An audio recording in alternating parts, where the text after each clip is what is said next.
안녕하세요. 하나님의 말씀을 배달합니다. 요교큐의 이성재 목사입니다. 오늘 묵상할 본문은 전도서 8장 1절에서 8절까지의 말씀인데요. 제가 7절을 봉독하고 함께 묵상하도록 하겠습니다. 전도서 8장 7절입니다. 사람이 장래의 일을 알지 못하나니 장래의 일을 가르칠 자가 누구랴. 아멘.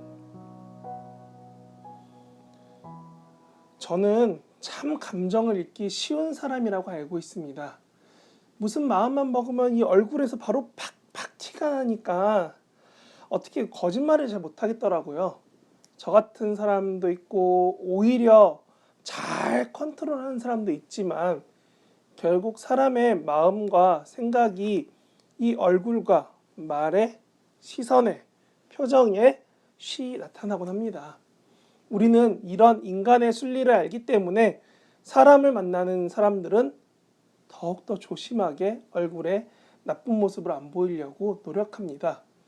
사람을 만나는 직업의 사람들이 마음을 조절해서 감정을 가리는 것을 어쩌면 사람의 방법으로 사람의 생리를 다스리는 방법이고, 이는 인간의 생각으로 하나님보다 앞서려는 어쩌면 어리석한 행동입니다. 인간의 생각은 인간의 마음으로 계속 더 잘해야지, 내가 해봐야지 한다면 결국은 황제와 같은 통치자가 되길 원하는 마음까지 이르게 됩니다. 그렇게 사람을 다루고 다스리는 자리에 오르려 하다 보면 어느 날 산 아래에 걸친 구름을 보듯이 하나님을 이렇게 내려볼 수 있는 상황이 생기곤 합니다. 우리는 알고 있습니다. 구름이 산보다 높은 데 있다는 걸 말이죠. 그런데 산에 걸친 구름을 보면서 우리도 하나님을 낮게 보려는 모습이 정말 문제라는 겁니다. 하나님이 사람의 생각과 마음보다 크시며 넘치게 놀랍게 행하시는 분이 하나님이라는 것을 알게 하신다는데, 사람은 지구를 한눈에 담을 수 없지만 하나님은 지구를 품으시며 우리의 머리카락도 세시는 분인데, 그분의 인도하신 대로 우리가 그 계획 위에서 살아가는 것을 우리는 거절할 때가 있다는 겁니다. 그래서 우리가 어떻게 해야 되는가? 우리가 어떻게 그 뜻을 구할 수 있을까? 하나님은 우리 안에 하나님을 알길 원하는 지혜가 있고, 이를 통해 하나님의 뜻을 판단할 수 있음을 우리에게 알려주십니다.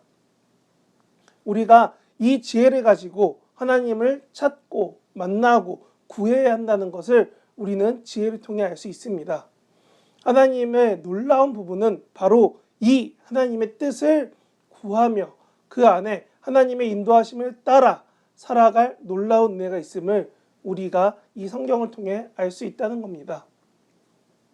우리의 얼굴빛은 하나님의 공급하시는 그 빛을 거울과 같이 품어주고 반사하는 것이라는 겁니다. 그래서 우리는 하나님의 인도하심을, 그 뜻을 구하며 살아가야 되는 겁니다. 우리는 이러한 연유로 지혜가 있지만 하나님을 찾지 않는 세상의 방식을 따라가선 안 됩니다. 하나님은 오늘 저와 여러분에게 정말 원하시는 그 한 가지는 장래를, 우리의 미래를 아시는 하나님의 인도하심을 구하며 하나님을 쫓으며 하나님 품에 살아가길 원하십니다. 그래서 8절에서는 바람을 이야기합니다. 지금도 과학기술이 바람이 어디로 가는지는 풍향으로 알려주지만 어디서부터 와서 어느 목적지로 가는지는 알려주지 못합니다. 우리는 그저 미래를 솔직히 알 수 없음을 인정하고, 솔직히 제가 목사가 되며 저희 부모님이랑 저랑 나이 차이가 그렇게 크지 않은데 이 나이까지 싱글이라고 하면 저희 부모님 놀라십니다.